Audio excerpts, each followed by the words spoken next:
দেশনেত্রী বেগম খালেদা নেই, এটাই তো আমাদের জন্য কষ্ট। উনি শুধু বিএনপির না, সারা দেশের নেত্রী ছিলেন, উনি আমাদের মা ছিলেন।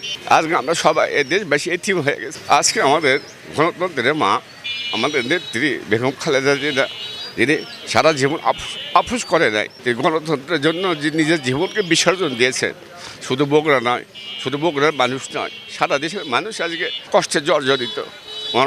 মহান রব্বুল আলামিন ওনাকে জান্নাতে সর্বোচ্চ দান করবে, এতে প্রত্যাশা করি ইনশাআল্লাহ।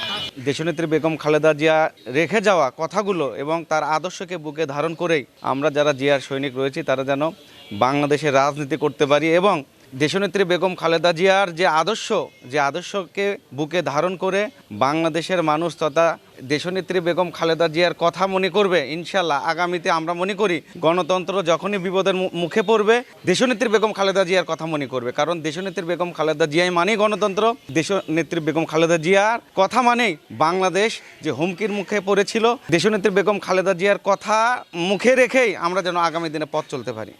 আমাদের প্রত্যাশা, বেগম খালেদা জিয়া কতটা জনপ্রিয় ছিল আপনারা দেখেছেন।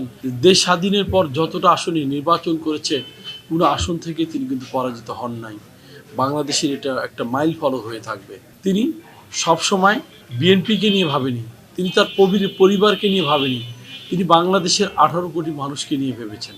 আজ বাংলাদেশের মানুষের 18 কোটি মানুষের ভালোবাসায় তিনি সিক্ত। হ্যাঁ, তিনি চলে গিয়েছেন, আমরা তার বিদায়ী আত্মার মাগফিরাত কামনা করছি, দোয়া করছি আল্লাহ পাক তাকে যেন জান্নাতুল ফেরদৌস নসিব করে।